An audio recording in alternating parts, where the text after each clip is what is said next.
வர்ஷா பரத் டைரக்ஷன்ல அஞ்சலி சிவராமன், ரம்யா சாந்தி பிரியா, யது ஹருண், சரண்யா ரவிச்சந்திரன், டிஜே அருணாச்சலம், சாஷாங் பொமிரெட்டி பள்ளிலாம் நடிச்சு இப்போ ஹாட் ஸ்டார்ல ஸ்ட்ரீம் ஆயிட்டு இருக்க ரொமான்ஸ் டிராமா தான் பேட் கேர்ள். பொண்ணுன்னா இப்படிதான் இருக்கணும்னு சொசைட்டில இருக்க ரெஸ்ட்ரிக்ஷன்ஸ் அண்ட் டெபினிஷன்ஸ் எல்லாம் நான் ஏன் இப்படி இருக்கணும்னு கேட்டுட்டு அதை எதையுமே ஃபாலோ பண்ணாம எனக்கு தோன்ற மாதிரி தான் நான் இருப்பேன்னு வளர்ந்துட்டு வர அஞ்சலி சிவராமனோட லைஃப் ஹிஸ்டரி அண்ட் லைஃப்ல அவங்க கிராஸ் பண்ற லவ் ஹிஸ்டரிஸ் தான் பேட் கேர்ள். இந்த படத்தோட run time 1 hour and 52 minutes. படம் ஸ்டார்ட் ஆனது டிஃப்ரெண்டான ஒரு கண்டென்ட் இருக்கும் போலிங்கிற மைண்ட் செட்டை செட் பண்ற மாதிரி தான் ஸ்டார்ட் ஆச்சு. பட் போக போக through out the entire film screen play ரொம்பவே ஃபிளாட்டா இருந்துச்சு. ஸ்கூல் லைஃப், காலேஜ் லைஃப், அதுக்கப்புறம் ஃபியூச்சர்ல வர லைஃப்னு லைஃப் ஸ்பேன்ல நிறைய சேஞ்சஸ் இருந்தாலும் ஸ்க்ரீன் பிளே ஆல்மோஸ்ட் எல்லா ஸ்பேன்லையும் சேம் செட் ஆஃப் ரெபிடேஷன்ஸோட தான் டிராவல் ஆச்சு. இந்த ஸ்டோரி லைனை எடுத்துக்கிட்டா ஒரு சில பாசிபிலிட்டிஸ் இருக்கு.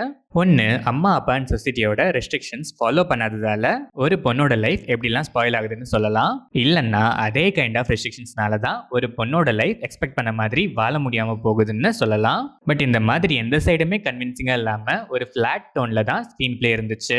என்னதான் சொல்ல வராங்கிறதுலயே ஒரு கிளாரிட்டியே இல்லை. ஒரு சில சீன்ஸ் லைட்டா எமோஷனலா இந்த மெசேஜ் சொல்ல வராங்கன்னு பார்த்தா அதை தொடர்ந்து வர சீன்ஸ்லாம் அதுக்கு அப்படியே ஆப்போசிட்டா இருக்கு. கிளைமேக்ஸ்லாம் ஜஸ்ட் லைக் தட்னு டோட்டலி ஆப்போசிட்டா ரொம்பவே அன்கன்வின்சிங்கா இருந்துச்சு. Anjali Sivaraman need and story லைனோட மூட் கேட்ட apt performance. Ramya Santhi Priya screen space கம்மினாலும் நல்லாவே பெர்ஃபார்ம் பண்ணிருக்காங்க.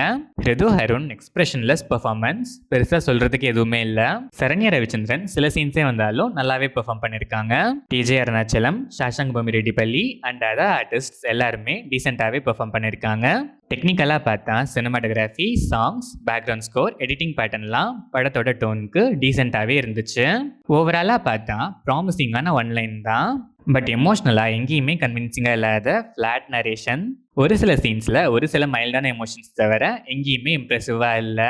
Same set or same kind of scenes தான் த்ரூஅவுட் த ஃபிலிம் ரிப்பீட்டேட்டிவாக இருந்துச்சு. இந்த ஸ்டோரி லைனுக்கான பாசிபிலிட்டிஸில் ஏதோ ஒரு சைடாச்சு எமோஷ்னலி கன்வின்சிங்காக ஸ்க்ரீன் பிளேயில் ஒர்க் பண்ணியிருந்தா கண்டிப்பாக இது ஒரு நல்ல படமாகவே வந்திருக்கலாம். பட் இப்போ எந்த கனெக்டுமே இல்லாத ரொம்பவே பிலோ ஆவரேஜான ட்ராமா தான் பேட் கேர்ள். எவ்வளோ ஃப்ளாட்டாக இருந்தாலும் பரவாயில்லப்பா, கன்ஃபியூசிங்கான ஒரு கேர்ளை மீட் பண்ணுங்கிற மைண்ட் செட்டில் இருக்க ஆடியன்ஸ் வேணும்னா ஒன்ஸ் இந்த பேட் கேர்ளை மீட் பண்ணலாம்.